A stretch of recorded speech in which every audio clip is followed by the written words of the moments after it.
à l'Association culturelle Turquie-France. Je suis Ayhan Köksal, le président de l'association depuis longtemps.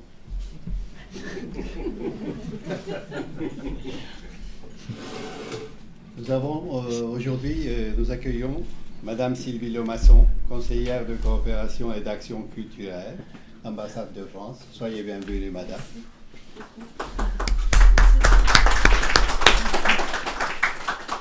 Peut-être Mme Lemasson pourrait nous dire un petit mot, puisque ça s'inscrit dans la semaine de la francophonie. Voilà. Sylvie, oui. Tout de suite. Je t'en prie. Voilà. Merci, excusez-moi, je vous prends la parole. Je vous en prie.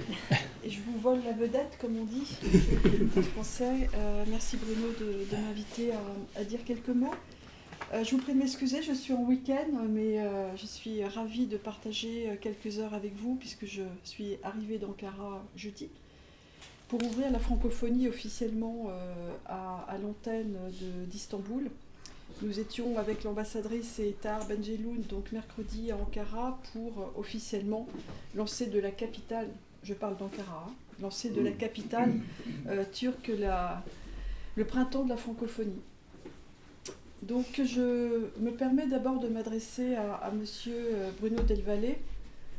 Quand on travaillait ensemble, on s'appelait Bruno et Sylvie, mais aujourd'hui je vais dire monsieur Bruno Del Valle, avec qui j'ai travaillé avec un grand bonheur durant une année. Il était, comme vous le savez, pendant 5 ans, l'attaché de coopération éducative à l'ambassade de France en Turquie, donc basée à Ankara. Et je le sais, mais vous le savez mieux que moi, puisque vous le connaissez depuis plus longtemps, c'est quelqu'un qui s'est toujours engagé, j'ai envie de dire plus que nécessaire, parce qu'il s'est engagé par professionnalisme, il s'est engagé par passion dans ce travail très exigeant de coopération éducative en Turquie, et a porté pendant 5 saisons une programmation, comme l'on dit dans notre jargon diplomatique, une programmation pour la francophonie. Alors vous le savez aussi, votre association, l'association à laquelle j'ai participé à Paris avec Marc Bucker, l'association France-Turquie est très active, et c'est grâce à des associations comme les vôtres que nous, partie française, que ce soit Ankara, Istanbul, Izmir, où nous avons des antennes culturelles, c'est grâce à vos associations que nous arrivons à vivre. Parce que c'est souvent que, et je vous en remercie, parce que justement souvent vous nous dites merci de faire ceci, merci de faire cela, mais en fait je pense qu'on ne vous dit pas suffisamment, c'est vous qui faites vivre la francophonie. Parce que sans vous, et maintenant sans des gens comme Bruno, il n'y a pas de langue française, et il n'y a pas de francophonie. Nous sommes pardon de l'expression, des leviers. Nous sommes là pour vous aider, pour vous féliciter, pour vous encourager. Mais à travers ma fonction, je le dis souvent aux gens, c'est nous qui devons vous remercier.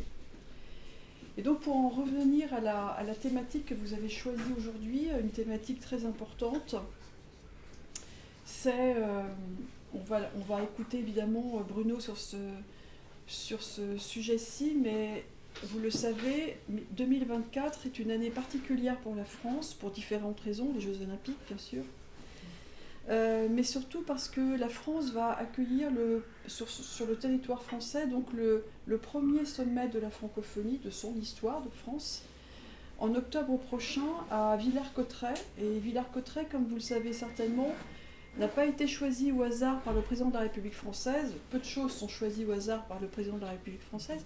Mais en l'occurrence Villers-Cotterêts, parce que Villers-Cotterêts est la ville où François Ier, si je ne m'abuse, en 1539 ou 37, les gens qui ont Google pourront le vérifier, j'hésite entre 37 et 39, où François Ier donc a déclaré, du temps de Soliman le Magnifique, a déclaré la langue française la langue unifiée du territoire français et la langue unique de ce qu'allait devenir la France, qui était à l'origine divisée en différents royaumes, en différentes provinces, etc. Il y a Bruno qui doit se dire, a fait une conférence à ma place. Non, c'est bien parce que je vais parler après. C'est après pour ça premier, moi ça va alors. Très bref. Et donc Villers-Cotterêts a un château, a toujours eu un château dans lequel donc, François Ier a proclamé cette note qu'on a appelée donc note de Villers-Cotterêts. Et il avait décidé donc deux choses, que le français serait la langue unique de ce territoire, et c'est à partir de là que la France va devenir le premier État-nation moderne, c'est-à-dire un territoire avec des frontières bien définies et une langue unique, ce français. Il a décidé une seconde chose, que cette langue serait utilisée tout de suite en droit administratif et pour les tribunaux.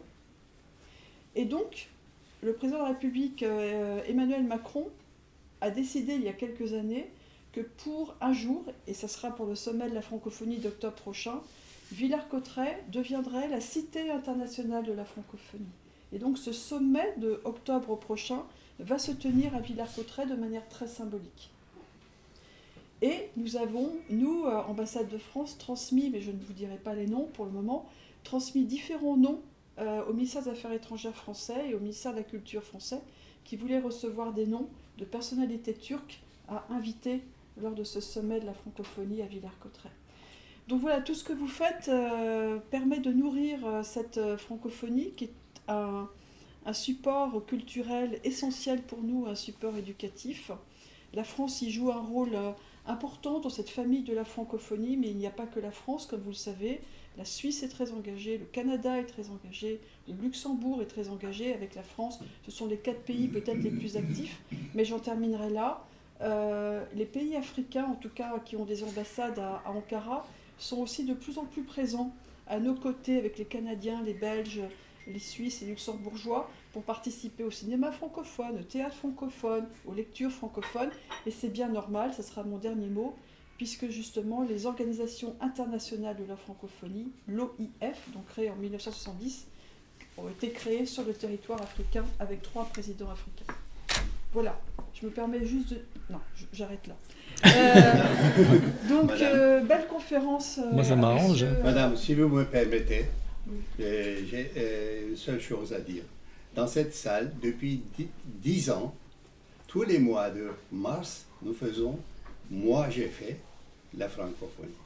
Depuis 10 ans, dans cette salle, au mois de mars, tous les ans. Eh ben, je vous remercie. Non, voilà. C'est-à-dire la francophonie tourne ici toujours. Ben, merci infiniment. Et je réitère, c'est que la preuve en est, c'est grâce à des gens comme vous que cette francophonie vit. Merci beaucoup. Merci.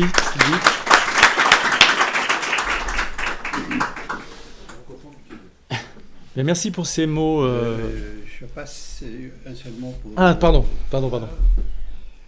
La francophonie rassemble les femmes et les hommes qui partagent une langue commune, le français. Notre association, l'Association culturelle Turquie-France, a depuis 75 ans une mission, celle de promouvoir en toutes circonstances la langue et la culture française. Elle se doit donc de célébrer ce mois de la francophonie. Le français, langue jadis réservée à certaines élites, est désormais partagé par 1 million de locuteurs répartis sur les 5 continents. En ce 23 mars, nous avons l'honneur de vous présenter M. Bruno Del Valle, expert en éducation francophone, inspecteur en retraite de l'éducation nationale française, ancien attaché de coopération éducative. Il a parcouru le monde entier et nous livre aujourd'hui le fruit de son expérience. Merci, Monsieur le Président de l'association. Donc c'est un honneur pour moi d'avoir été choisi par vous cette année en 2024 pour animer une conférence sur la francophonie. Alors moi, je ne vais pas me placer d'un point de vue institutionnel, mais d'un point de vue, on va dire, historique et linguistique. Pour une raison simple, c'est que à la base, dans mes études universitaires, je suis plutôt linguiste. Je m'intéressais beaucoup à l'histoire des langues, à l'histoire de la langue française bien sûr, mais pas que. J'ai fait des conférences sur l'anglais aussi, et notamment le double lexique de l'anglais, qui est un lexique à la fois germanique, anglo-saxon, et un lexique français, et comment ce lexique, en fait, il cohabite à l'origine de ce qu'on appelle des sociolectes, c'est-à-dire des langages sociaux, puisqu'à la cour on parlait français et dans les campagnes on parlait saxon. Donc je vais reprendre un petit peu ce point de vue. Dans ce point de vue, il y a une partie sur le français, la langue française portée par un État-nation, d'abord par un royaume, puis un empire, puis une république, donc un État, une nation, c'était sa langue. Et il l'a fait découvrir aux quatre coins du monde. On va voir pourquoi elle est devenue une langue internationale qui fut incontournable au siècle dernier, surtout au XIXe siècle et encore au siècle dernier. Et aujourd'hui, la problématique qui est plus récente de ce qu'on appelle la francophonie, puisque aujourd'hui, comme l'a dit Madame Lemasson, ce n'est pas uniquement porté par un État, mais par un ensemble d'États, et la place de nouveaux pays, anciennes colonies, notamment l'Afrique, était très importante dans la francophonie. Alors, qu'est-ce qui est à l'origine du prestige et du rayonnement de la langue française, notamment au XVIIIe et au XIXe siècle? Alors, il y a trois origines qu'on peut définir. Il y a une origine politique, géopolitique. Tout simplement, la France était un pays dominant au niveau économique, politique, diplomatique, au sein d'une Europe qui elle-même à l'époque dominait le monde. Donc c'est important. Donc la langue française, avant l'anglais, était la langue tout simplement en quelque sorte des Européens, portée aussi par l'ensemble des Européens. Je reviendrai là-dessus. C'est aussi une langue qui a été travaillée. Il y a une puissance linguistique, là je me place du point de vue du linguiste, une puissance littéraire qui est due à des phénomènes au sein de la cour et en dehors de la cour, à travers la littérature, à travers la conversation, j'y reviendrai, qui a ciselé la langue. Il y a eu énormément d'apports lexicaux entre le XVIe et le XVIIIe siècle, par exemple. Et la syntaxe, si on regarde du français du XVIe siècle et qu'on regarde qu'on lit du français du XVIIIe siècle, c'est sur la forme moderne d'aujourd'hui, il y a un travail de précision à la fois en termes lexicaux mais aussi en termes de syntaxe qui a donné l'idée mondiale que le français était une langue du bel esprit, on pensait bien, on s'exprimait bien. Et puis il y a une autre chose qui a porté la langue française, c'est un prestige intellectuel et politique, puisqu'à travers le siècle des Lumières, il y a des idées qui ont été véhiculées dans une belle langue dont je parlais, mais ce sont aussi des idées qui ont commencé à circuler dans le monde entier, une idée de progrès, la Révolution française, etc., etc. Donc tout le nouveau monde qui passait de la féodalité à un nouveau monde. Après, il y a eu la laïcité, etc. Donc la Déclaration des droits de l'homme et j'en passe. Donc il y a ce prestige aussi de ce que véhiculait la langue française. On avait envie d'apprendre aussi le français pour aller. Tout n'était pas traduit à l'époque, pour aller à la source des écrits. Alors tout ça, ça commence en fait. Non pas au XVIIIe siècle, d'ailleurs, ça commence... alors on a parlé de François Ier, c'était encore effectivement une langue du roi qui s'étendait sur un territoire. Il s'agissait effectivement de donner une unité nationale, mais le français était porté par des Français depuis le Moyen-Âge. Il y a eu des royaumes francs dans la région, on le sait bien, à l'époque des croisades. Donc le français existait, mais il n'existait pas plus que l'italien ou l'allemand ou d'autres langues, ou l'espagnol. Le prestige vient de la puissance, ce qu'on appelait le roi Soleil, donc de Louis XIV, qui a dominé à un moment donné toute l'Europe. On connaît Versailles, etc. Et tout le monde a voulu imiter aussi le roi Soleil. Et il y a eu un phénomène de mimétisme. Tout le monde voulait son château de Versailles, tout le monde voulait son Académie française, tout le monde voulait sa cour bâtie sur le modèle de Louis XIV. Bon, je prends quelques exemples, là je suis obligé de reprendre mes notes parce que je ne les connais pas tous par cœur de tête. Par exemple, la reine Christine de Suède avait invité Descartes à la cour. Elle avait même pensionné, c'est-à-dire elle lui donnait une bourse, quoi, de l'argent, pour être à sa cour. Et elle voulait créer une académie française sur le modèle de ce qui avait été créé justement après François Ier, qui existait ensuite, qui s'était développé au XVIIe siècle. Frédéric II, tout le monde connaît Frédéric II, roi de Prusse, qui lui a convié Voltaire à la cour. Voilà, donc il y avait cette influence donc, chez les Prussiens, hein, donc, qui se sentaient frustes à côté du raffinement de la cour de Louis XIV. Catherine de Russie a eu Diderot. Donc tous les grands écrivains, les grands philosophes français que l'on connaît, ils ont tous été invités dans une cour, ils ont tous été touchés comment dire, on recevait c'est plus que des bourses. Ils étaient pensionnés par des rois ou des grandes reines. On demandait souvent à des aristocrates français ou à des grands noms français de concevoir des nouvelles villes. On parle aujourd'hui beaucoup de l'Ukraine et de la Russie. Odessa était entièrement conçue par un aristocrate français, par exemple, à la demande de ce qu'on appelle la Grande Catherine, donc Catherine de Russie. Autre chose qui est moins connue, qui est connue des Français quand ils étudient au lycée, à l'université, ce siècle-là, c'est ce qu'on appelait la conversation. Il y a eu un moment donné où, et c'était porté par les femmes, essentiellement, où il fallait avoir énormément d'esprit, des mots d'esprit, de l'humour, utiliser une langue difficile, parfois on s'exprimait en alexandrin, on serait bien incapable aujourd'hui, je serais bien incapable pour ma part de vous faire une conférence en alexandrin.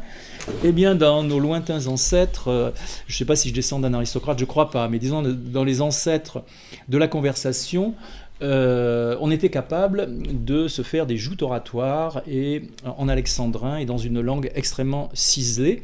Et c'était une mode dans toutes les cours d'Europe de parler français, de faire comme les Français. Voilà. Donc les Français sont bavards, c'est connu, et ceux qui me connaissent savent que je ne dément pas la légende. Et c'est pour ça qu'on m'invite pour des conférences, peut-être. Et donc rapidement, la langue française est devenue, donc à partir de Louis XIV et tout au long du siècle, alors Louis XIV est à cheval sur le XVIIe, XVIIIe siècle, puisqu'il est mort en 1715, mais disons que tout au long du XVIIIe siècle, le français, il faut parler français. Il n'y a personne dans une cour qui ne connaît pas le français. On doit parler français. Alors la cour d'Angleterre parlait le français, elle, pour d'autres raisons, parce qu'elle est issue d'une dynastie au départ anglo-normande, donc qui parlait français. Donc c'était des Français, ils parlaient français. Le roi d'Angleterre était duc de Normandie, même si dans les dynasties qui ont suivi, c'est d'origine plutôt Habsbourg, germanique, on se devait de parler français. Il y a toujours d'ailleurs des expressions dans la couronne d'Angleterre, Oni qui mal y pense, le roi le veut, etc. Ce sont des expressions françaises, en Hollande, etc. Il y a eu un autre phénomène, parfois l'histoire est facétieuse, puisque Louis XIV a révoqué l'édit de Nantes. C'était un édit qui permettait que les protestants, puisqu'on avait connu une terrible guerre de religion, avec des massacres épouvantables, pour y mettre fin, le roi français Henri IV, Henri de Navarre, qui était au départ un huguenot, un protestant, s'était converti au catholicisme, Paris valant bien une messe à Notre-Dame, avait donc rédigé un édit qui permettait aux catholiques et aux protestants de pratiquer leur religion, notamment aux protestants, sans répression. Et Louis XIV, sous l'influence d'un parti qui était catholique, très militant et virulent, donc a révoqué l'édit de Nantes. Et beaucoup de protestants ont quitté la France pour se réfugier en Hollande, en Allemagne, en Angleterre et dans toute l'Europe, et dans le Nouveau Monde aussi, ensuite. Ce qui a permis, mais comme c'était des Français qui sont partis en masse, il y a eu aussi un développement de la langue française par ces huguenots, en fait, dans ces pays-là. Et aux Pays-Bas, on parlait français, beaucoup français. Alors, donc ça, c'est le XVIIIe siècle. Alors, vous allez me dire, mais alors, et en Turquie, alors à l'époque, dans l'Empire ottoman, alors les relations, Madame Lemasson a rappelé François Ier, Soliman le Magnifique, effectivement, avec les capitulations, bon, c'est très connu de nos amis turcs, c'est cette période-là. Effectivement, la France a cherché, et l'Empire ottoman, en fait, c'était du win-win, comme on dirait aujourd'hui en bon français, essayer de s'appuyer l'un l'autre, parce que les Anglais ont commencé à dominer les mers, et pour les échanges de marchandises, l'Empire ottoman permettait de court-circuiter certains océans et de s'appuyer sur les routes de l'Empire ottoman. Et une chose qu'on ne connaît pas, mais on se demande mais pourquoi le français était si influent et la langue française, on verra dans la conférence un petit peu plus tard le pourquoi exactement au niveau administratif, mais il faut voir que 60% des échanges de l'Empire ottoman au XIXe siècle se faisaient avec la France. Il n'y avait que 20% avec l'Angleterre. Donc on voit le rapport de force des échanges franco-turcs en quelque sorte, donc franco-ottomans, parce que c'est bien au-delà de... Il y avait des ports dans tout l'Empire ottoman et pas seulement, bien sûr, dans la Turquie actuelle. Donc c'est ça c'était du gagnant-gagnant contre à la fois l'Empire austro-hongrois qui menaçait à la fois, puisqu'il y avait une guerre avec les Ottomans dans les Balkans, mais qui menaçait aussi la France et l'Angleterre, donc tout le monde cherchait des alliances, et cette alliance, en fait, a peu ou prou bien tenu, souvent, avec des hauts et des bas. On parle aujourd'hui, bien sûr, peut-être d'une nouvelle guerre de Crimée. Dans la dernière, on espère qu'elle n'aura pas lieu la nouvelle, mais dans la dernière, les Français étaient alliés des Ottomans, avec les Anglais cette fois-ci, contre les Russes, par exemple. Donc voilà, on voit qu'il y a eu des périodes même d'alliances militaires et de guerres menées ensemble. Alors, le tournant, la période d'expansion du français dans l'Empire ottoman, la véritable expansion, c'est le XIXe siècle. Avant, il y a des échanges, mais les Ottomans ne parlent pas les langues des chrétiens, les langues étrangères, ils parlent dans leur langue. Dans l'Empire, d'ailleurs, chacun parle sa langue. Donc c'est une grande caractéristique, on verra plus tard, de l'Empire ottoman. Chacun parle sa langue, les Grecs parlent le grec, les Arméniens, chacun parle sa langue. Il y a 16 langues à peu près, 16 grandes langues, parce qu'il y avait toute une série de dialectes aussi, 16 grandes langues dans l'Empire ottoman, chacun parle. Et la traduction était dévolue à une caste aristocratique qu'on appelle les Phénères, je pense, les Grecs phanariotes, enfin ça vient du phare, qui eux faisaient les traductions au palais. Mais le français va s'installer grâce justement à la fondation d'un bureau de traduction pour former les fonctionnaires musulmans, parce qu'on n'avait plus confiance dans les Grecs phanariotes, parce qu'il y avait une insurrection grecque. Alors je crois, s'il y a des historiens dans la salle, vous me reprenez, je crois que c'est en 1821, quelque chose comme ça, et les sultans ont commencé à se méfier des Grecs, et on se sont dit que les Français avaient l'air plus, historiquement, il y avait plusieurs siècles de recul, avaient l'air plus stables, même si les Français étaient dans une dynamique coloniale. On va faire appel aux Français, sachant que le français aujourd'hui est la langue, et au début du XIXe siècle, c'est encore la langue même du commerce, des affaires, de la diplomatie, etc. Donc il y a ce bureau de traduction qui va former toute une génération de traducteurs et de fonctionnaires ottomans. Donc le français va s'installer dans l'administration ottomane progressivement. Et puis bien sûr, il y a un grand événement, on n'est pas très loin, c'est un petit peu plus haut. Il y a la fondation du lycée Galatasaray en 1868, qui va être aussi un tournant qui va marquer une forme de prestige, d'apogée du français chez les Ottomans, puisque le sultan, en 1867, lorsqu'il va à Paris, il avait une école impériale. Déjà, il y avait au palais de Galata, il y avait déjà l'école impériale. Mais il va à Paris, on lui fait visiter des lycées parisiens, et il est subjugué par le niveau d'enseignement, d'érudition qu'on peut apporter à des jeunes dans les lycées parisiens. Ah, il dit, moi je veux ça dans mon palais, je vais transformer l'école impériale en lycée impérial, le lycée impérial de Galatasaray, qui deviendra le lycée Galatasaray sur la République, mais le lycée impérial. Et dès 1868, la France, alors Victor Duruy, qui est le ministre de l'Éducation à l'époque sous Napoléon III, va l'aider à construire, c'est un ministre, et il va envoyer un de ses meilleurs inspecteurs généraux, dont malheureusement j'ai oublié le nom, mais vous le retrouverez. Ah oui, c'est Ernest de Salve-Villedieu, qui était inspecteur général, qui va devenir le premier directeur français du lycée en 1868 pour bâtir le lycée impériale sur le modèle d'un lycée parisien. Donc rapidement, le français va essaimer un peu partout. Et certains le savent ici, d'autres moins, mais la majorité des grandes administrations ottomanes progressivement fonctionnaient en français. Alors pourquoi pas en turc ? Tout simplement parce que, comme je le disais, on pouvait réussir les grands concours et les examens pour être admis comme haut fonctionnaire sous l'Empire ottoman, mais on avait des origines très diverses. Il y avait des juifs, il y avait des grecs, il y avait toute une série de gens qui ne voulaient... Alors, personne ne voulait bien sûr pratiquer la religion de l'autre et se mélanger, et encore moins parler la langue de l'autre. Donc certains musulmans parlaient turc, d'autres parlaient l'arabe, d'autres parlaient d'autres langues qui étaient dans l'Empire ottoman. Il y avait les Grecs, hors de question, qui parlent le turc, etc. Alors, bien sûr, les commerçants parlent plusieurs langues, mais dans certaines familles, c'était une question de... Et quand le lycée Galatasaray s'est ouvert, il y a eu toute une série, d'ailleurs, de tensions, parce qu'on mélangeait dans les mêmes classes, vous vous rendez compte, des musulmans, des chrétiens, des juifs, des arméniens, des grecs, mais c'est pas possible. Donc ça a été... Mais c'était une volonté du sultan, alors on a appelé ça les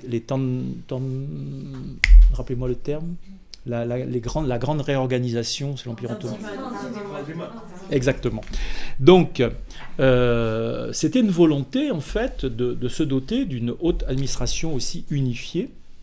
Et pour ça, il fallait en quelque sorte une langue neutre.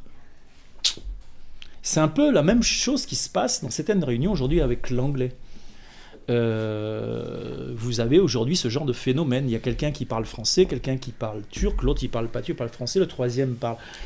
mais alors si on parlait en anglais pour pouvoir communiquer entre nous, c'est ce qu'on appelait au Moyen-Âge déjà la lingua franca, d'ailleurs c'était la langue française chez les croisés, c'est de pouvoir communiquer dans une langue, mais on considère à ce moment-là qu'elle est neutre. Quand je parle anglais, moi je ne porte pas la culture anglo-saxonne ou l'État-nation anglais ou l'Empire américain. Je parle une langue qui me permet, d'une langue véhiculaire, une langue qui me permet de communiquer. Alors, ça va avoir une incidence au XIXe siècle, puisque d'un seul coup, toute l'intelligentsia turque, enfin ottomane, mais turque aussi, va commencer à parler français, à produire en français, à lire français, et on va avoir, par exemple, dans les académies militaires, où est passé Mustafa Kemal, par exemple, Atatürk, il y a une formation en français, on lit des auteurs français, à la poste, dans la diplomatie, au ministère des Affaires étrangères, la langue de travail est le français, au XIXe siècle, on ne parle que français, à la poste, les télécommunications, le commerce, la douane, etc., etc. On avait répertorié, c'est un universitaire, je crois, d'Ankara, qui avait fait, ou d'Istanbul, qui avait fait une étude entre 1829 et 1932, donc pendant un siècle, il y a eu 3500 livres qui ont été écrits et publiés en Turquie. Ce n'est pas des traductions, c'est des livres écrits, donc sous l'Empire ottoman et sous la République turque, 3500 livres qui ont été écrits en français, directement en français, ce n'est pas des traductions. Il y a eu 600 périodiques en français de l'Empire ottoman, donc des journaux, alors plus ou moins lus, dont certains tout en français, d'autres partiellement en français. Il y avait donc il y a eu des poèmes, des romans, des pièces de théâtre qui ont été écrites directement en français.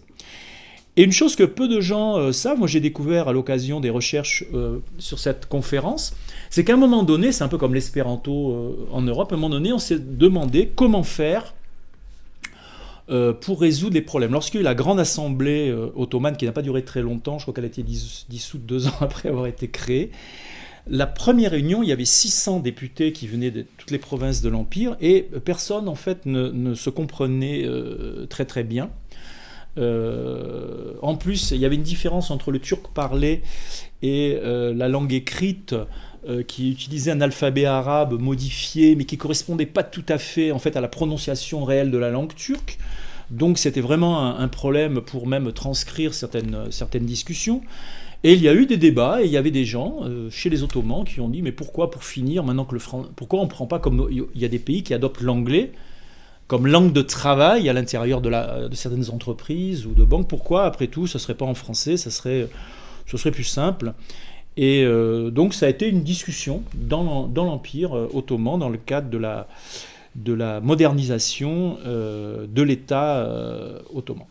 Alors ensuite, on sait tous que Mustafa Kemal Atatürk était un francophone de très haute qualité. J'ai écouté, pour préparer cette conférence, je ne vais pas vous le passer, mais il y a eu des enregistrements où un ambassadeur, alors je ne sais pas s'il est anglais ou américain, lui parle en anglais, et Atatürk lui répond en français.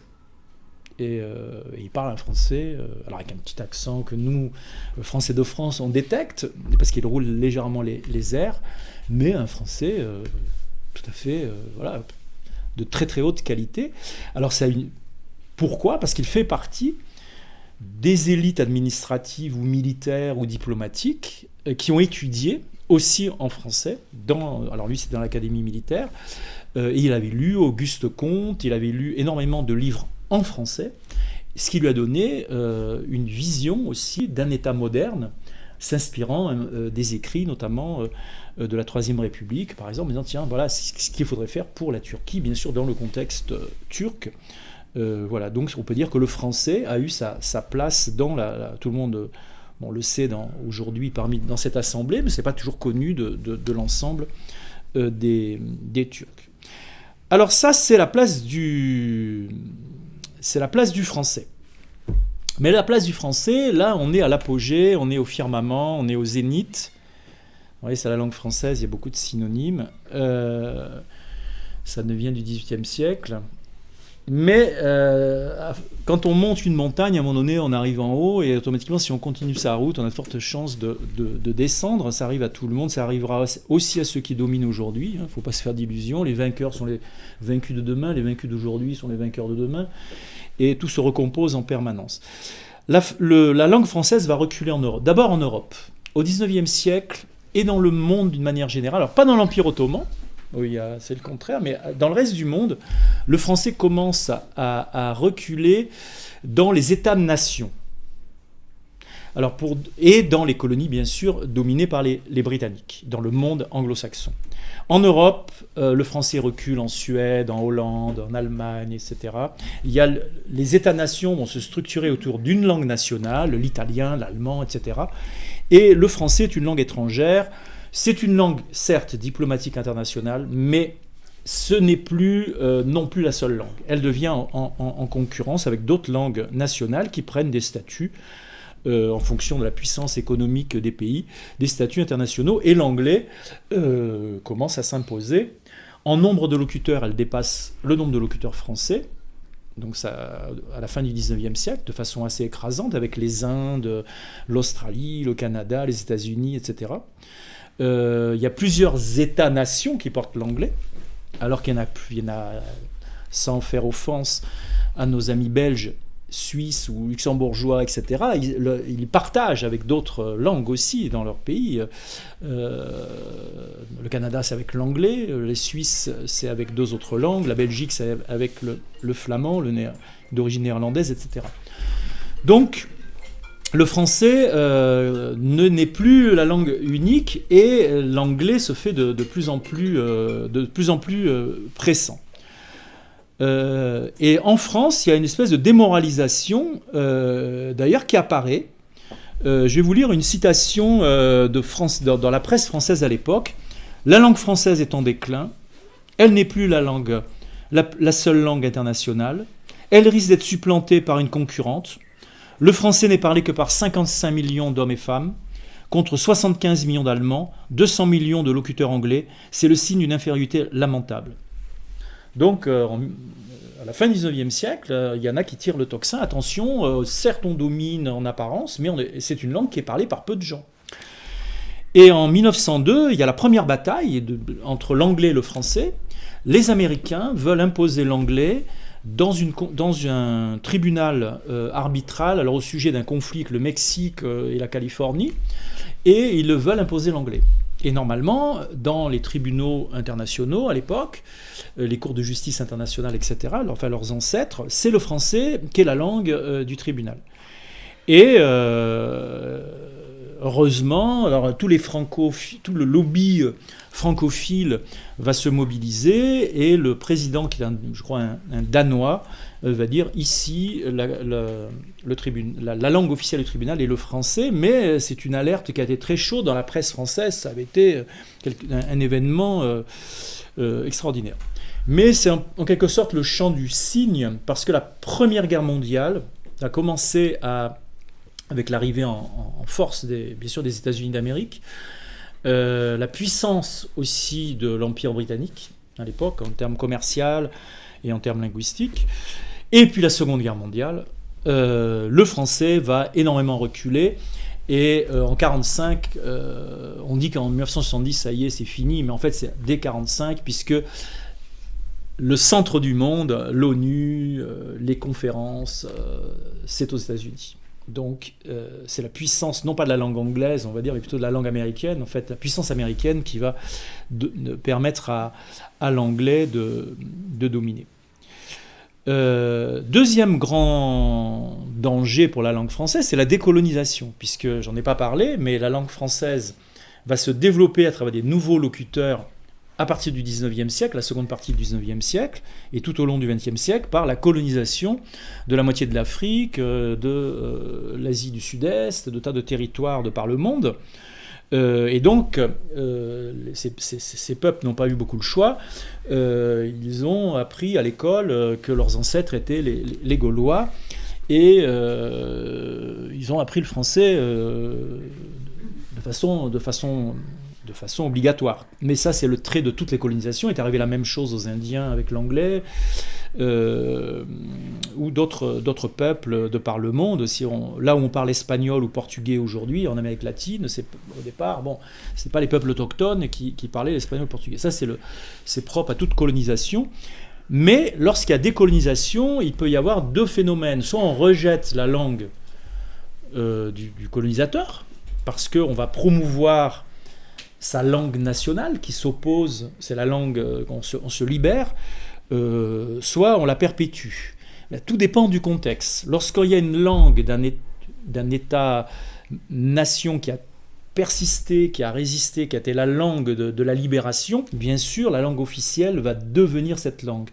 C'est plus complexe dans certains territoires, on verra pourquoi en Afrique, à cause ce sont des faux États-nations, puisqu'ils ont été découpés entre colonisateurs, qu'ils recoupent plusieurs ethnies, et qu'on peut compter un nombre de langues et de dialectes absolument incroyables, et que pour faire une langue nationale, ça veut dire que c'était la prédominance d'une ethnie sur les autres, et ça n'aurait pas très très bien marché. Déjà qu'il y a domination politique souvent d'une ethnie sur les autres, il y avait domination linguistique, donc il y a une espèce de langue véhiculaire en fait, mais il n'y a pas que cette raison-là, et Sylvie on a parlé tout à l'heure. Alors le seul endroit où le français avait un peu résisté, c'était le Québec, en fait, et nos amis québécois ont eu toujours beaucoup de courage, puisqu'ils représentent 2% du monde américain, et on dit qu'en dessous de 2%, une langue disparaît, et donc ils ont quand même réussi à préserver la langue française au Québec. Alors, qu'est-ce qui s'est passé, en fait, pour que la langue française se transforme en francophonie? Bien justement, ce qui n'était pas attendu, puisque le français aurait pu subir le même sort que l'italien ou d'autres langues qui sont cantonnées dans un espace national ou voire un espace régional, ce sont justement les anciens colonisés qui ont dit, nous, après tout, on a grandi, on a appris à penser, et l'idée de libération de national et de droits de l'homme, en fait, on l'a appris par le français. Pourquoi ne pas perpétuer cette langue? Après tout, une fois qu'on est indépendant, ce n'est plus la langue du colonisateur, c'est aussi notre langue à nous de libérer. Et Sylvie l'a rappelé, donc, on a eu donc Senghor, on a eu Bourguiba, donc en Tunisie, donc ce sont trois, il y a eu trois, et puis d'autres intellectuels comme Aimé Césaire, qui lui est resté dans la France, puisqu'il était dans un département français, la Martinique, mais qui ont porté très fort ce concept de francophonie. Et le français n'est plus devenu la langue d'un État-nation ou de morceaux d'État-nation, ou de locuteurs disséminés à droite à gauche, mais de nouveaux pays et qui vont lui donner une seconde jeunesse. Et on va voir dans la conclusion, dans l'avenir de la francophonie, qu'est-ce que ça signifie exactement en fait. Mais il y a d'autres mouvements aussi de l'histoire qui sont intéressants à étudier. Alors, on va parler rapidement, parce que ce n'est pas le sujet d'aujourd'hui, c'est plus le sujet qui a été introduit par Sylvie, et que porte bien sûr l'ambassade de France, les ambassades francophones, l'Institut français de Turquie, l'OIF, qui est une organisation, l'Organisation internationale de francophonie, donc qui porte aussi un projet politique. Mais aujourd'hui, la francophonie, si on regarde objectivement, on n'est pas dans la situation de sinistrose de 1902, en fait. Elle se porte beaucoup mieux, en fait. Même si elle a reculé dans certains pays, elle n'est pas la langue internationale. Elle est une langue internationale, elle est la 5e en nombre de locuteurs, mais elle est présente dans de nombreux pays. Et elle est toujours une référence pour toute une série de personnes dont ce n'est pas la langue maternelle. Alors, quelques chiffres qui font toujours du bien. Donc en 2022, donc c'est assez récent, sur 112 pays et territoires qui se revendiquent de la francophonie sous une forme ou sous une autre, il y a 321 millions, alors ça change tous les jours, et c'est plutôt en expansion, 321 millions de locuteurs, dont 255 millions qui en font un usage quotidien, parce qu'il y a ceux qui en font un usage épisodique, donc 255 millions de locuteurs dont c'est la langue principale. Dans les 4 dernières années, il y a eu 21 millions de francophones en plus. Alors c'est un peu dû aux naissances, mais pas que. La 5e langue mondiale, j'en ai parlé, bien sûr après l'anglais. Après le chinois, mais le chinois c'est dû essentiellement à sa population, c'est plutôt un État-nation. Même si c'est pas si simple, parce qu'il y a une diaspora, et le chinois on le trouve dans d'autres... C'est parlé dans d'autres, en Asie, dans d'autres pays, parce qu'il y a des communautés chinoises assez importantes et qu'il y a beaucoup de gens aussi qui utilisent le chinois, vu la force commerciale, bien sûr, de la Chine. Il y a l'hindi, mais c'est aussi une langue portée par un État-nation. On ne parle pas hindi en Amérique latine ou en Afrique, etc. Sauf comme langue étrangère apprise vraiment par quelqu'un qui a un travail là-dedans. Mais ce n'est pas une langue portée par des populations. Et l'espagnol, par contre, qui est aussi une langue internationale, qui remonte là à la grande colonisation, bien sûr, de l'Amérique dite latine, l'Amérique du Sud. On pourrait parler aussi du brésilien et du portugais. Alors, la différence donc, avec l'hindi, par exemple, ou l'espagnol, c'est que le français, c'est parlé sur les 5 continents. Il y a toujours un endroit où on parle français avec une communauté importante qui parle français. C'est soit dû à la colonisation, soit dû à la présence de la France aussi encore présente dans les 5 continents à travers des territoires qu'on dit ultramarins. Alors le français est parlé aujourd'hui par une majorité de la population dans 13 pays. Il y a 13 pays au monde dont la majorité de la population parle le français. Et alors les estimations sont difficiles à estimer parce qu'il faut voir dans certains pays africains le degré d'alphabétisation aussi, ça évolue d'ailleurs très vite. Dans 20 pays, on estime qu'il y a entre 25 et 50% de la population de ce pays qui parle français. Alors il y a les pays où le français est le plus en développement, c'est dû à un développement démographique, je vais vous les citer, donc c'est le Bénin, le Burundi, le Burkina Faso, le Cameroun, le Congo, la Côte d'Ivoire, la Guinée équatoriale, le Mali, le Niger, et même si on a des problèmes politiques avec par exemple nos amis maliens ou nigériens actuellement pour des questions plus géopolitiques, lorsqu'ils nous critiquent, voire nous menacent, c'est en français qu'ils le font.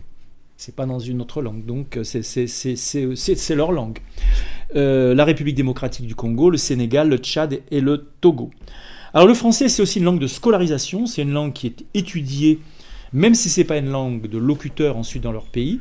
Il y a 144 millions d'apprenants du français dans le monde actuellement. Là, il y a 144 millions de gens qui sont en train d'apprendre le français, peut-être pas aujourd'hui parce que c'est samedi, mais bien que, quelquefois c'est le samedi aussi qu'on prend des cours de langue.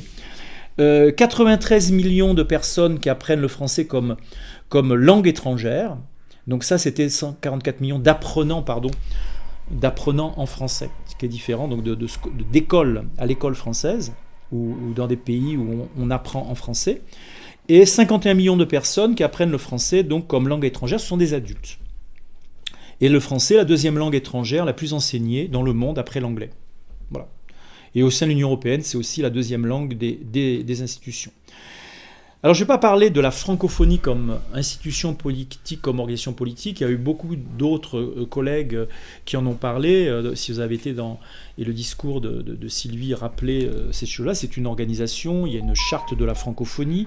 C'est actuellement une Rwandaise, Louise Mushiki-Wabo, qui en est la secrétaire générale.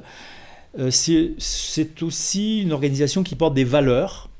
Comme à un moment donné le français a porté certaines valeurs, la francophonie au sens large, sans que ce soit la France seulement qui porte ces valeurs. Donc bien sûr promouvoir la langue française, bon, ça paraît évident, et puis la diversité culturelle linguistique, parce qu'on ne porte pas l'hégémonie de la langue française. Partout où les Français, les francophones sont, ils demandent que les autres langues soient également respectées. Les autres langues, les langues des minorités, les langues régionales, etc., etc. Les autres langues, parfois, il y a des pays qui ont plusieurs langues officielles, plusieurs langues nationales. Promouvoir la paix, alors aujourd'hui c'est un challenge, la démocratie et les droits de l'homme. Appuyer l'éducation, la formation, l'enseignement supérieur, la recherche, notamment pour aujourd'hui, avec un axe qui est plus récent qu'au départ de la charte pour les filles, et l'égalité homme-femme, l'égalité de genre. Développer la coopération économique, bien sûr, au service du développement durable. Il y a aussi une nouvelle problématique sur lesquelles la francophonie veut être en avance, exemplaire, pionnière. Alors, si on fait un petit bilan de ce que je viens de dire, on va dire que la langue française, elle a perdu son statut de langue hégémonique, en quelque sorte, à un moment donné de l'histoire. L'Europe étant elle-même hégémonique, l'Europe ayant perdu cette hégémonie depuis un certain temps, c'est normal qu'une langue européenne, en quelque sorte, perde aussi la langue qui portait aussi, à un moment donné, perde. L'anglais, vous allez me dire, bah oui, mais l'anglais, alors... oui, mais l'anglais, c'est pas porté par l'Europe. Il n'y a pas un pays européen dans l'Union européenne aujourd'hui qui est de langue anglaise.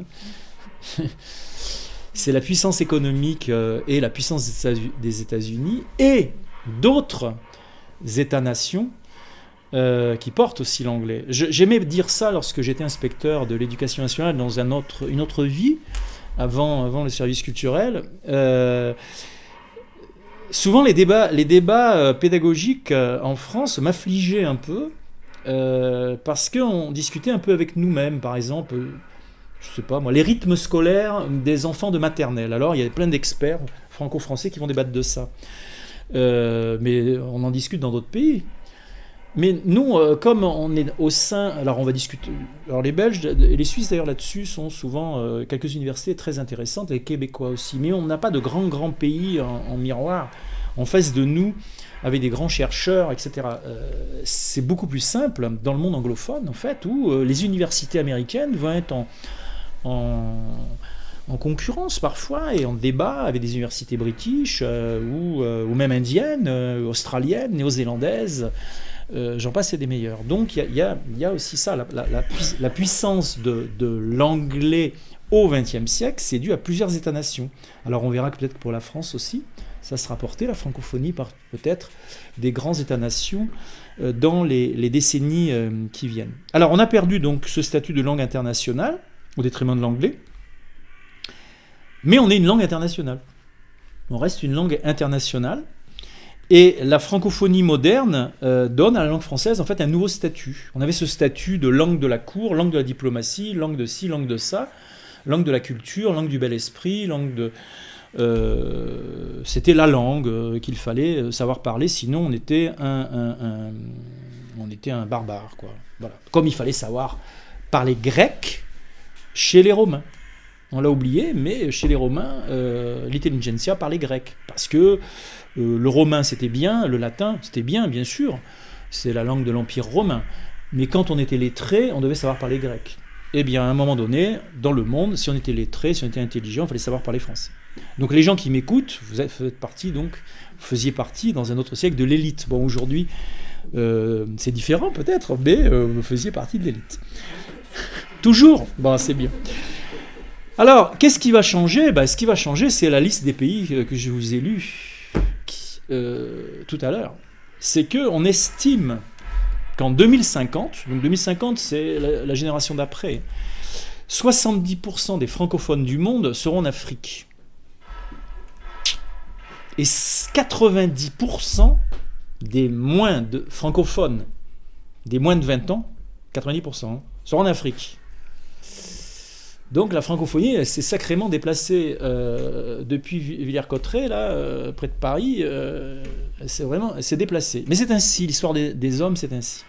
Alors en Turquie, c'est qui va porter la francophonie? Alors c'est plus le sultan, c'est plus Atatürk, c'est pas Erdogan. Non, je sais peut-être, mais ou son successeur, je sais pas. Alors bien sûr, en Turquie, on a la chance d'avoir toujours un réseau prestigieux, historique. Alors, une partie venait depuis les croisades, depuis les capitulations, avec la présence de congrégations religieuses, la présence, bien sûr, des Byzantins, etc., toute une série de choses qui ont existé sur ce territoire. Donc, il y a eu, je sais pas, le lycée Saint-Benoît, par exemple. Je ne sais plus combien de siècles il a, mais 3 ou 4 siècles, donc il était bien avant le lycée Galatasaray. Mais c'était lié à des communautés très, très particulières. Il y a toute cette histoire. Quand on regarde le réseau d'excellence francophone, le lycée Galatasaray, c'est une décision ottomane, puis c'est devenu un lycée républicain avec l'impulsion de Tevfik Fikret et de la République turque. On a bien sûr les réseaux des saints, Saint-Joseph, il ne faut pas que j'en oublie, Saint-Joseph, Saint-Michel, Sainte-Pulchérie, Notre-Dame de Sion et Saint-Benoît, que j'avais déjà cité, puis leurs enfants, à travers les fondations comme Sagève, le Petit Prince, Yeni-Nessil, qui est une fondation de Sainte-Pulchérie, Nédécé, qui est un autre acronyme lié à Notre-Dame de Sion. On a l'histoire kémaliste à travers Tevfik Fikret, bien sûr.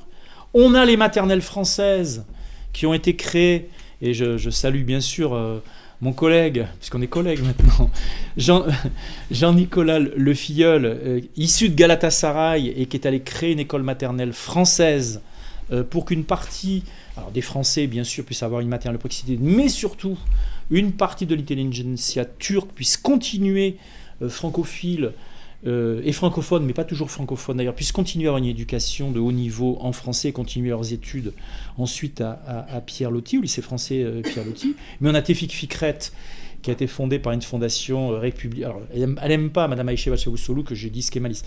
Mais c'est pour nous, c'est plus facile à identifier, mais une fondation républicaine dans les années 60 et qui a essaimé avec l'appui de l'ambassade de France à Izmir, où il y a également un établissement Tevfik Fikret et des collèges avec des fondations, la fondation Orion créée par Lucien Arcas, qui est un Léventin d'Izmir, qui a créé les collèges Piriz. Donc il y a tout ce magnifique réseau. Bien sûr, moi je travaille aussi dans une école qui s'appelle la Petite École, donc il y a d'autres propriétaires turcs il y a des nouveaux acteurs en fait qui cherchent à développer. Il y a eu d'autres tentatives dans le passé, dont certaines sont mortes, d'autres ont prospéré. Alors, qui va porter il y a l'université Galatasaray, bien sûr, qui est toujours en fait un héritage, quelque part, de cette volonté qu'une partie de l'administration, de la haute, un peu l'ENA chez nous, ait une culture française dans la République turque, puisque une partie bien sûr, des cours, et certains cours sont entièrement en français, et la France y contribue largement, et c'est pas moi qui vais apprendre à Madame Lemasson combien ça coûte au budget de l'Institut français de Turquie de la coopération générale le salaire des professeurs de Galatasaray, puisque la France, je ne sais pas où on en est aujourd'hui, mais c'est autour de 40 enseignants français qui enseignent à la fois au lycée et à l'université, et un directeur, un recteur adjoint et de l'encadrement. Alors, qui va porter? Alors, bien sûr, il y a ce cercle historique de prestige qui correspond à peu près à 12 ou 13 000 étudiants, élèves. On a les lycées français qui se sont développés dans une semi-illégalité, puisque au départ c'était des écoles consulaires, des écoles d'ambassade, et qui accueillent plus que des gens qui doivent entrer dans les ambassades, puisque au lycée Pierre Loti ou au lycée Charles de Gaulle, beaucoup d'enfants turcs ont pu obtenir un baccalauréat et continuent à étudier pour obtenir un baccalauréat français, ce qui ne manque pas de poser des problèmes avec le ministère de l'Éducation nationale turc, puisque dans la loi turque, on ne doit pas fréquenter d'écoles étrangères.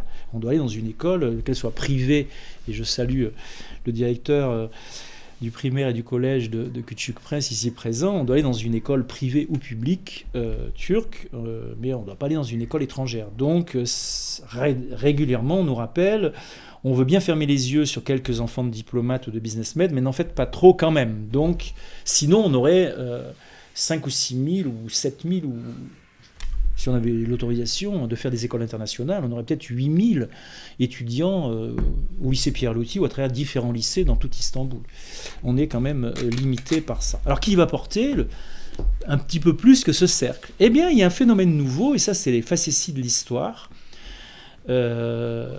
c'est l'immigration. En fait, en France, en Belgique, en Suisse, au Canada, beaucoup de Turcs sont partis dans les années 1960-70, alors que le pays ne connaissait pas encore le développement économique que l'on connaît aujourd'hui. Même s'il y a une crise financière, une crise économique, il y a eu un développement fabuleux de l'économie turque. Elle est dans le classement mondial, elle a franchi je ne sais combien de dizaines de marches.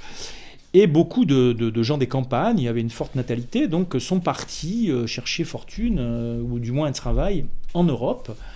Les Turcs étant un peuple industrieux, comme on dit, travailleurs, en général, bien, ils ont réussi à être, on les trouvait dans certains métiers, et ils ont surtout donné une éducation à leurs enfants. La première génération était peu qualifiée, peu éduquée. Quand elle rentrait en Turquie, souvent, le français, quand il rentrait dans les villages ou dans les provinces, et le français avait tendance à s'étioler. C'est d'ailleurs un des défis du cercle français. Donc, je salue d'ailleurs certains membres qui ont plusieurs casquettes ici du cercle français, qui cherchent aussi avec ce qu'on appelle les franco-turcs, les binationaux, mais ce n'est pas seulement des franco, c'est aussi des belgo-turcs ou autres, que la langue française ne disparaisse pas dans ces familles, puisqu'ils sont en province. Souvent, il n'y a pas d'apprentissage du français à l'école primaire, et donc le français s'évapore rapidement. Mais il y a une nouvelle génération qui arrive, une deuxième génération beaucoup plus éduquée, et je peux en témoigner puisque j'ai travaillé à l'Institut français. Tous nos collègues avaient vécu en France, avaient été des lycéens, des collégiens, des lycéens, avaient étudié parfois à l'université, et aujourd'hui on a des gens qui ont des masters, des doctorats, qui sont plus français que turcs. Ils font des erreurs de turc quand ils doivent écrire. Ils ont un turc, il leur manque beaucoup de mots. Alors ils ont un turc familial qui n'est pas au niveau d'un intellectuel turc, mais par contre ils ont un français qui est au niveau d'un intellectuel français. Et beaucoup de ces jeunes, pour des questions identitaires qui sont souvent dans le monde, vu le développement économique de la Turquie, se disent pourquoi ne pas valoriser le fait que je suis bilingue, trilingue, puisqu'ils parlent l'anglais aussi souvent, et trouver un travail à Istanbul, et ils ne vont pas en province. Ils viennent s'installer à Ankara, à Istanbul, là où il y a des emplois qualifiés, ils cherchent des emplois. Alors c'est pas toujours simple de valoriser le français dans les entreprises turques, parce que la place de l'anglais, on en a parlé, mais on a cette nouvelle génération.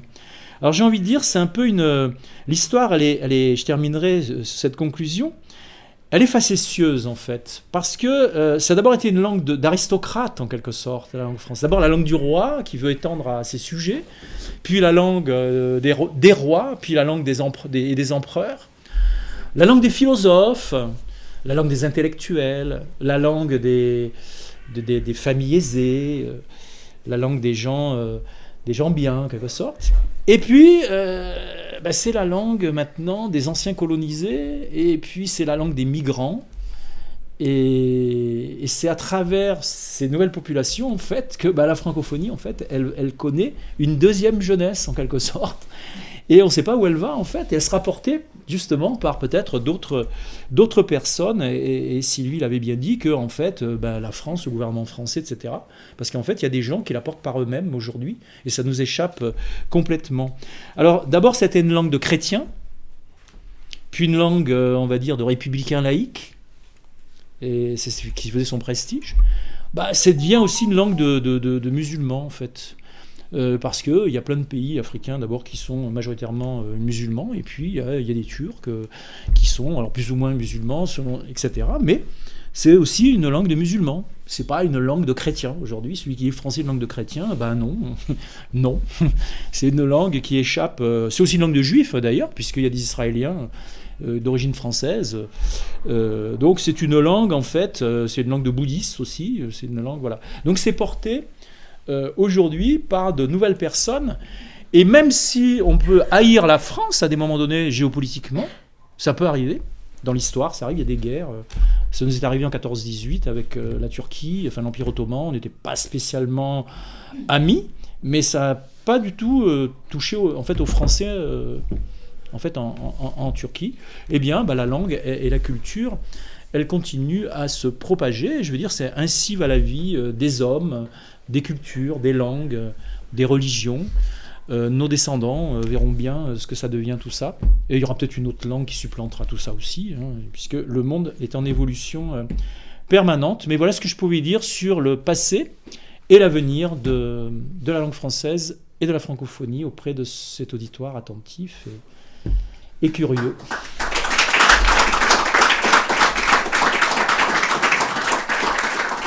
Des questions peut-être? Oui. Des questions. Ne me coincez pas sur une date, parce que vous avez vous-même Google sur vos téléphones, vous avez la réponse. Madame Le Maçon, Madame la conseillère de coopération et d'action culturelle. Merci beaucoup parce que c'est vraiment un exposé brillantissime. Je te remercie. Parce que balayer, comme l'a fait Bruno Delvallée, autant de thématiques, comme tu l'avais d'ailleurs annoncé, culturelles, académiques, puis sur un ton long, je ne sais pas, vraiment... je ne sais pas combien de temps j'ai parlé. 1 heure, j'ai l'impression. J'avais dit 1 heure, voilà. Il m'avait dit 45 minutes, j'ai pas réussi. Ça vient de la conversation française du XVIIe siècle, on ne peut pas au XVIIIe siècle. Sylvie. Tu te mettais 20 sur 20 et tu viens de te mettre 15 sur 20. Je reste à 20 sur 20. Vraiment, félicitations pour cet exposé. Si tu me permets, pardonnez-moi, si vous me permettez, 4 remarques qui sont moins des questions pour une fois que des remarques, mais c'est pour appuyer différents temps que tu as développés. Je reviens sur ce que nous avions dit en propos liminaire. Le français n'est pas né par hasard, il n'est pas devenu par hasard ce qu'il est devenu. Et je reviens au terme d'État-nation.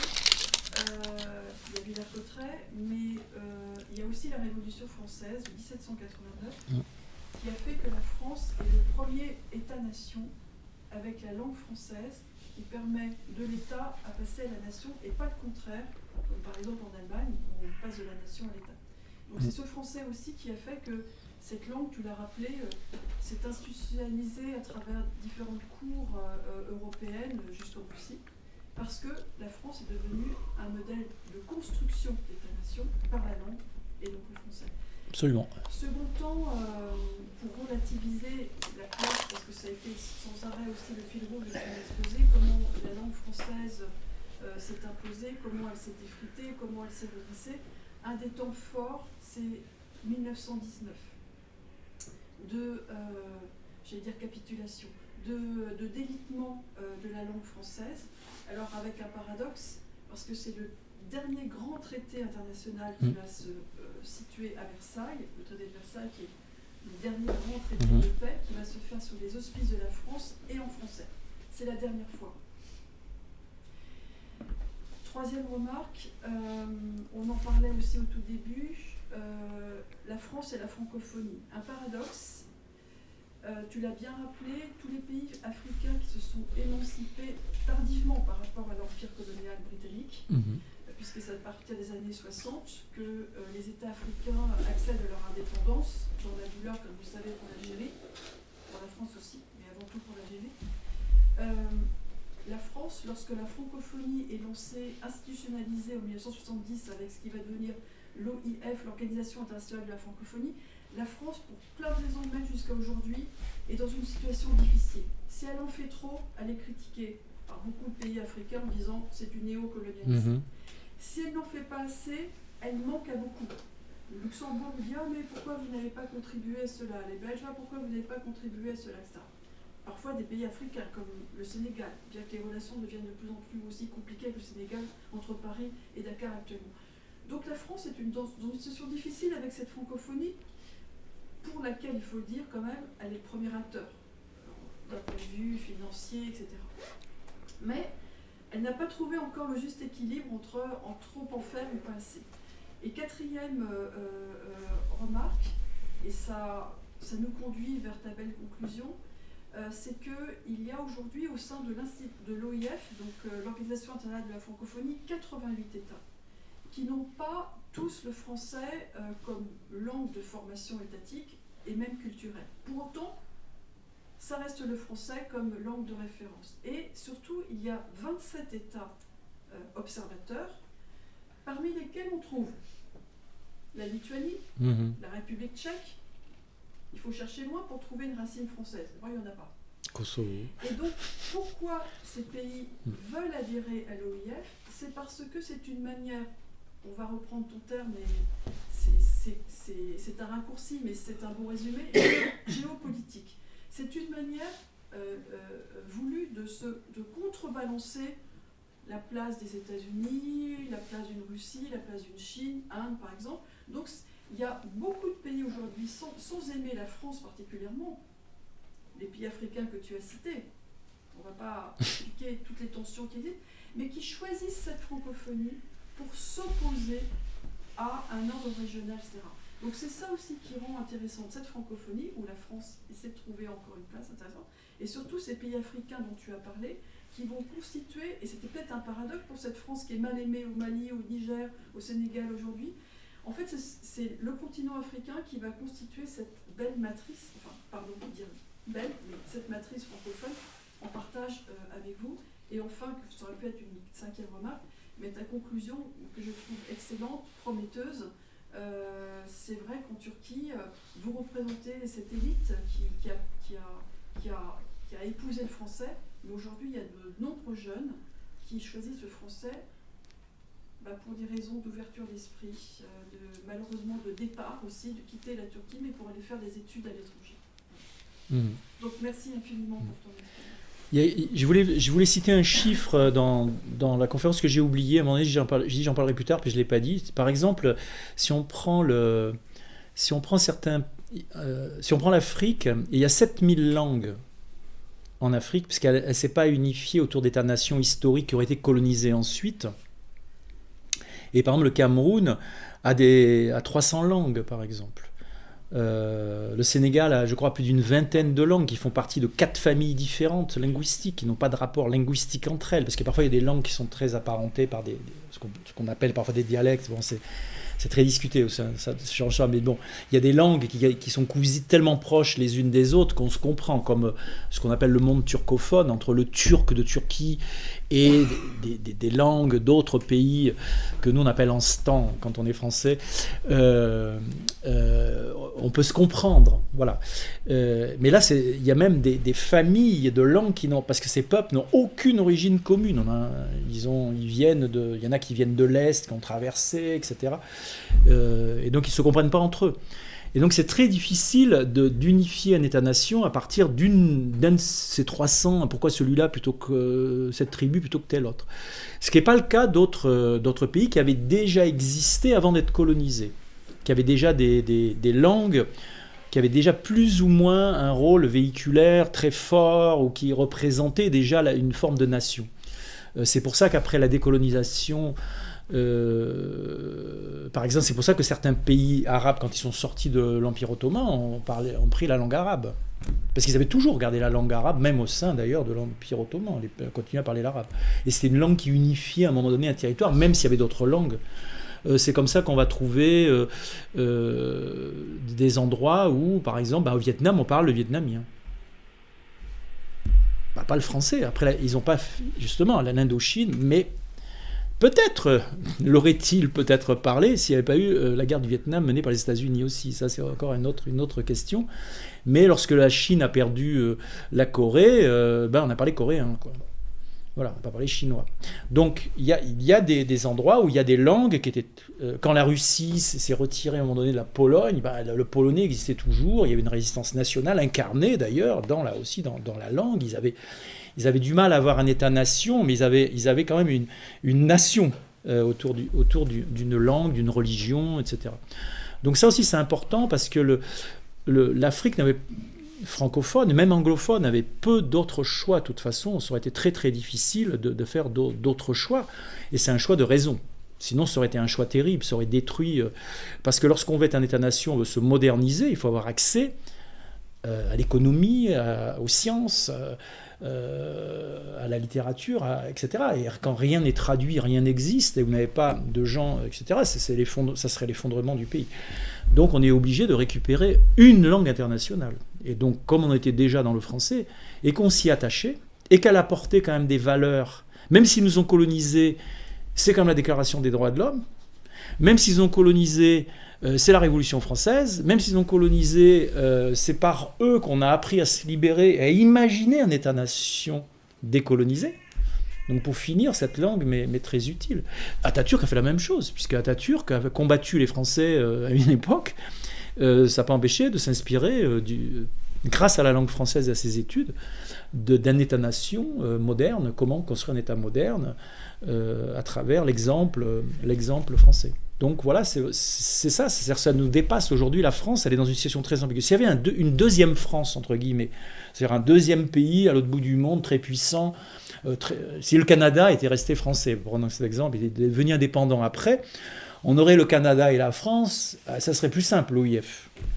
Voilà, ou d'autres petits pays qui seraient entièrement français, de langue.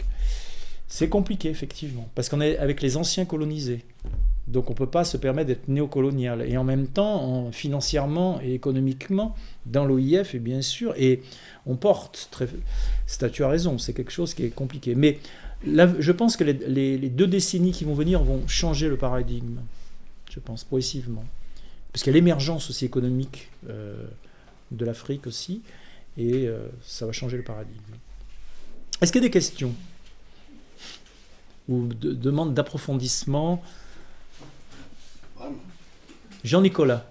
Merci Bruno de ce brillant exposé sur la francophonie, sur le français aussi.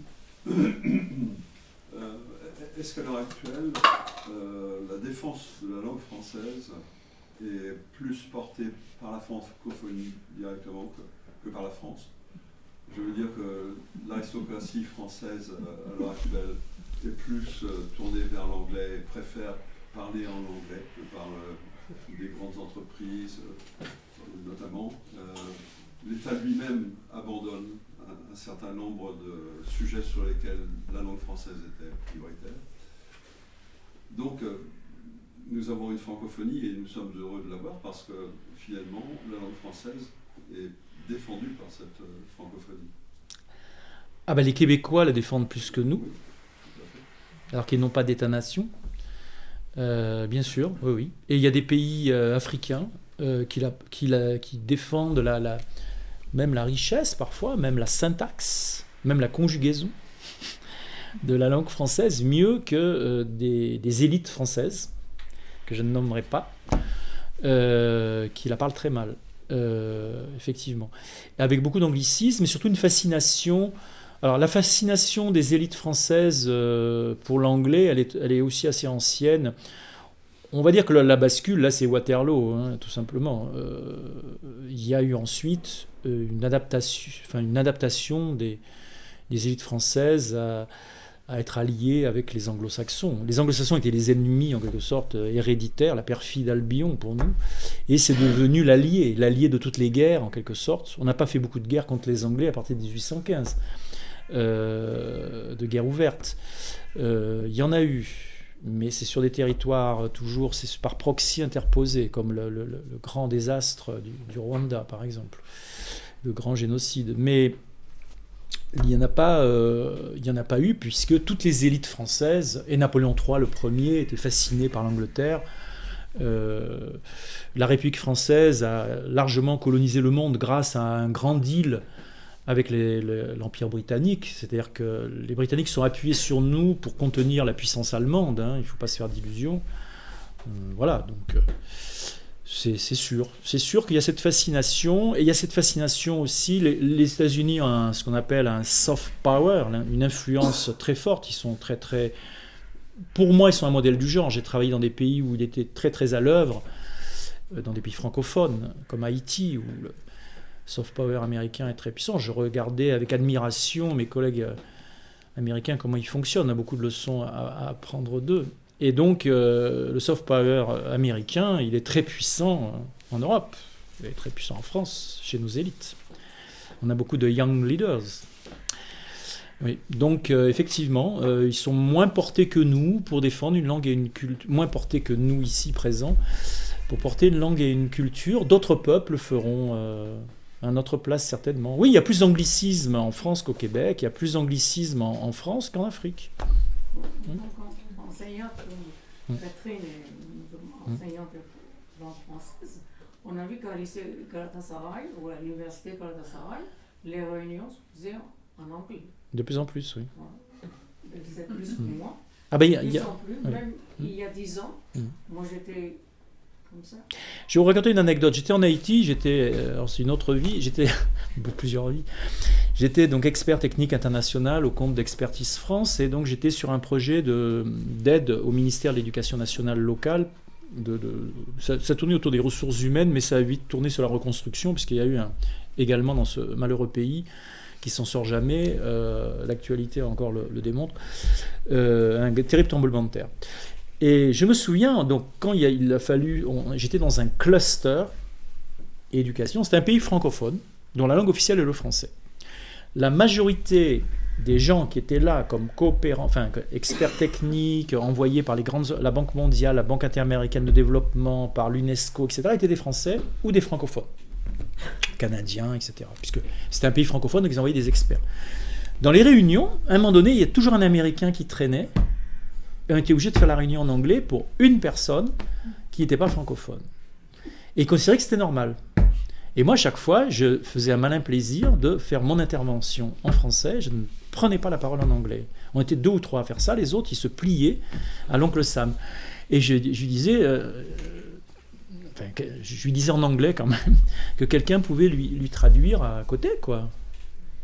Ils envoient un expert qui n'est pas francophone, dans un pays francophone, tant pis pour lui. Et moi, dans des réunions, quand on parle turc, je demande à quelqu'un à côté de moi de traduire. Je ne peux pas dire tout le monde doit parler français si vous n'êtes pas francophone dans la salle. Comment font les gens dans ce cas-là? Ils sont dans une situation difficile.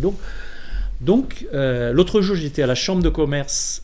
Pareil, chambre de commerce franco-turque. Tout le monde est francophone à la chambre de commerce franco-turque. Sauf une personne qui arrivait de la banque. C'est un endroit où, c'est vrai, l'anglais domine dans les banques. Eh bien, on a été obligés tous de parler en anglais. Il y a des gens qui parlaient en turc. Moi, ça ne me gênait pas. Parce que quand je ne comprenais pas bien, je demandais à ma voisine qui était à côté, Aïchegül, très gentille, qui me disait de quoi on parlait. Et puis ça va, ça me suffit. Hein. On est en Turquie, je peux comprendre que quelqu'un parle dans sa langue, quoi. Ça ne me choque pas. Moi, j'ai parlé en français, tout le monde a compris. Non, mais là, il a fallu qu'on parle en anglais. À un moment donné, on va parler en anglais, ce sera plus simple. Voilà. Donc, c'est vrai, vous avez raison. Parce qu'aujourd'hui, la langue, elle a une forme d'hégémonie. Mais justement, vous savez, il leur arrivera la même chose que ce qui nous est arrivé. Parce qu'à un moment donné, les gens en auront marre. Parce que pour exprimer justement... ou alors ça deviendra un espèce de globish, c'est possible aussi, puisque les langues romanes, elles sont toutes issues en fait, de la désagrégation de l'Empire romain. Ça recrée des langues nationales différentes. Bon, on ne sait pas, on ne connaît pas l'histoire du monde, mais c'est vrai, vous avez raison. Vous avez raison que aujourd'hui, on est obligé parfois de parler anglais, même parce qu'il y a une personne uniquement dans la salle, alors tous les autres, ils parlent d'autres langues. Et que cette personne-là, elle impose en fait sa langue, alors qu'elle est toute seule. Ça ne me viendrait pas aux États-Unis un jour de dire vous allez devoir tous parler français parce que moi je ne veux pas parler. Non, je serais obligé de parler. Là, je parlerai aux États-Unis, en Angleterre, je parlerai anglais. C'est la correction. Ou je ne sais pas, en Argentine, j'essaierai de parler espagnol. J'essaierai. Juste apporter une expérience un peu plus entre première et les autres sur ce sujet. Je continue après monsieur. Donc en fait, j'ai été pendant 21 ans DRH de Michelin en Turquie. Alors, j'ai résisté, j'ai combattu et pour pouvoir recruter des gens francophones. Mais à la fin, l'entreprise est devenue vraiment anglophone. Et comme vous disiez, pour une personne, on était obligé de parler anglais pendant les réunions. Et ça en faisait vraiment mal au cœur. Et on a commencé à me demander de ne pas exiger le français parce que l'entreprise était devenue anglophone.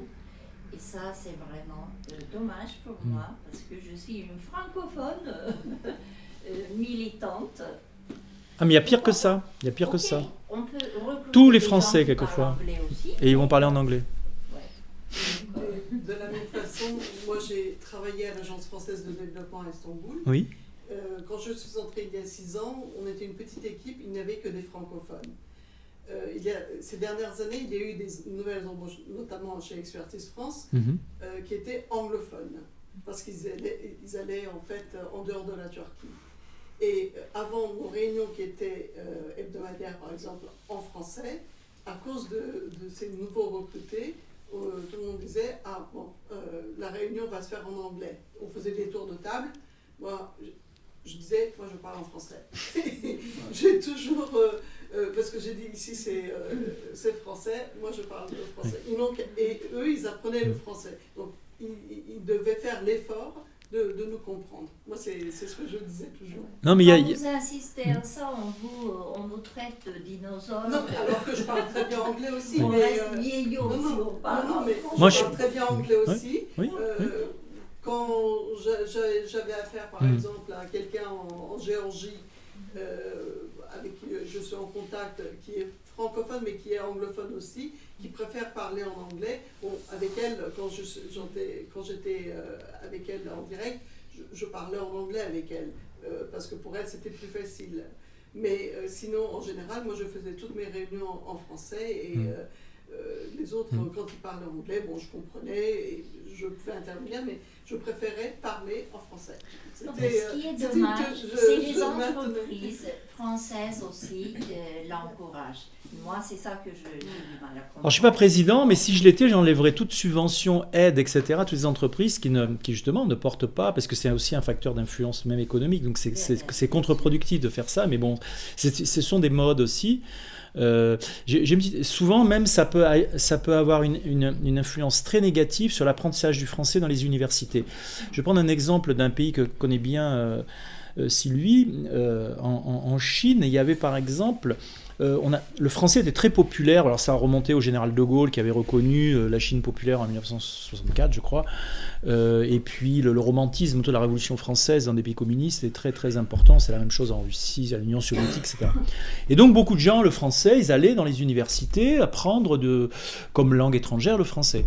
Et ils pensaient qu'ils trouveraient du boulot dans les boîtes françaises. Parce que dans les boîtes allemandes, on prenait des gens qui parlaient allemand, dans les boîtes italiennes, des gens qui parlaient italien, dans les boîtes américaines, des gens qui parlaient l'anglais, bien sûr. Ben non. Non, c'est ceux qui avaient des masters en anglais qui rentraient. Et donc, il y a eu une désaffection à un moment donné. Alors, c'était dans des entreprises où le conseil d'administration, il n'y avait que des Français, et ils parlaient en anglais. Parce que ça faisait un genre sérieux de business. C'est quand même assez contre-productif, il faut reconnaître. Mais ce qui a relancé l'enseignement du français, c'est l'Afrique. Parce que quand les Chinois, l'Afrique est un endroit où il y a beaucoup de pays actuellement qui y vont, puisqu'on connaît l'influence russe, mais elle est plus militaro-politique qu'économique. Mais les Chinois, c'est surtout économique, ce sont des commerçants. Les Chinois, c'est surtout l'économie qui les intéresse. Et donc, il y a beaucoup de choses qu'ils font en Afrique, de façon assez discrète, mais en masse. Et ils ont commencé à essayer de discuter avec des Africains de l'Ouest de certains trucs. Ils se sont aperçus que l'anglais, c'était pas évident, c'est pays francophones. Et des petits jeunes qui avaient fait un peu de français, qui avaient un niveau B1, se retrouvaient cadres à 20 ans, 22 ans, dans des sociétés chinoises. C'était les seuls qui pouvaient parler avec des gens des ministères, de l'administration, etc., etc. Et ils se sont fait des carrières d'expat grâce à ça. Et la même chose en Turquie arrive aujourd'hui. ce qui relance. Et j'étais en contact avec Madame Souna Ildéré, à une époque que tu connais, qui était à Djebayam Veli et qui maintenant à Paris, conseillère d'éducation à Paris. Elle était chargée par le gouvernement turc de développer une espèce de francophonie professionnelle aussi pour les techniciens, les ingénieurs, etc. Parce que les entreprises turques en Afrique de l'Ouest ont quand même quelques problèmes linguistiques. D'abord parce qu'en Turquie, on parle pas déjà qu'on parle pas toujours très bien l'anglais, mais en Afrique, dans une partie de l'Afrique, même si les Africains aujourd'hui aussi, de plus en plus de jeunes connaissent l'anglais, mais c'est quand même dans la rue partout, ou dans certaines administrations, les gens passaient des concours en français et parlent français. Et donc quand on veut avoir une autorisation, un tampon, etc., il faut prendre des interprètes. Donc on s'est dit, tiens, si on veut se développer, les relations sont vite limitées, on ne se fait pas beaucoup d'amis quand c'est comme ça, on ne fait pas de relations profondes quand on ne parle pas la langue. Donc ce qui s'est passé, c'est qu'aujourd'hui, l'enseignement, il y a des instructions du ministère, des ministères pour qu'on apprenne le français dans certains secteurs économiques parce que les entreprises turques en Afrique ont besoin de Turcs francophones. Donc vous voyez, c'est... L'université Galatasaray qui fournit par exemple, à ces entreprises. Par exemple. Et on se fait des belles carrières d'expat parce que, au lieu que le français, ça soit la 5e langue internationale, une langue parlée, parler français, ça devient une langue de l'emploi aussi, mais dans de nouveaux territoires. Voilà, c'est ça qui est... Et plus l'Afrique se développera, et notamment l'Afrique, bien sûr, quand on dit Afrique de l'Ouest, ou même le Maghreb, plus d'autres pays verront un intérêt aussi à ce qu'une partie de leur jeunesse maîtrise le français comme langue étrangère. Bien sûr, si on veut aller en Amérique latine, on apprend l'espagnol. Hein. On ne va pas apprendre une autre langue, c'est stupide. Là, c'est pareil pour l'Afrique de l'Ouest. Très bien. On va peut-être conclure. Ça fait longtemps qu'on est assis. Moi, j'ai la gorge un peu sèche, même si j'ai humecté. Il y a peut-être un petit café qui nous attend. Oui, merci, monsieur Bruno. Je pense que les étrangers défendent mieux la langue française que les Français. Moi qui suis née dans une famille étrangère, on m'a appris à aimer le français. On va faire des photos. C'est vrai. Exactement. Non mais c'est vrai. Les grands écrivains français, comme Romain Gary, Kessel, tout ça, c'était pas nés français non plus. Hein. C'est bizarre, dans la médecine, dans la... Quand on tombe amoureux de quelque chose, on le défend mieux que ceux qui sont dedans. C'est comme les patrimoines historiques. C'est pas les gens qui habitent dans les pays qui les défendent. C'est toujours des étrangers en général. C'est classique. Regardez qui s'occupe des patrimoines historiques souvent, qui voit la valeur culturelle d'un patrimoine, c'est souvent des étrangers. Moi j'habite dans le sud-ouest, toutes les fermes étaient à l'abandon, les belles bastides étaient à l'abandon, c'est des Anglais, des Hollandais, tout ça qui ont retapé ça avec des artisans, qui ont refait vivre d'ailleurs un artisanat, parce qu'ils trouvaient que c'était dommage de laisser tomber. Il y a beaucoup de temples, de mosquées dans certains endroits, etc., qui ont été préservés par des gens qui disent mais c'est un patrimoine, il faut le préserver. Donc la langue aussi, c'est souvent celui qui en est tombé amoureux en quelque sorte, qui va la promouvoir mieux que celui qui vit dedans, parce que lui ça lui semble une évidence, il ne se sent pas obligé de faire quoi que ce soit pour ça. Bien, allez, on va conclure quand même. Si vous êtes là jusqu'à 20h. Hein. Monsieur Bruno, nous vous remercions beaucoup pour cette très belle conférence. Merci. Et nous avons fait une donation à votre nom. Turk Eğitim Vakfı. Ah, d'accord. Veuillez accepter, s'il vous plaît. Merci beaucoup. Merci beaucoup. Il y a un verre, s'il vous plaît. Et peut-être, comme il y a la jeunesse est représentée aussi, peut-être rejoindre l'association culturelle aussi Turquie France, pour que les liens historiques culturels entre nos deux territoires puissent se perpétuer. Je vois qu'il y a des jeunes professeurs, des jeunes intellectuels.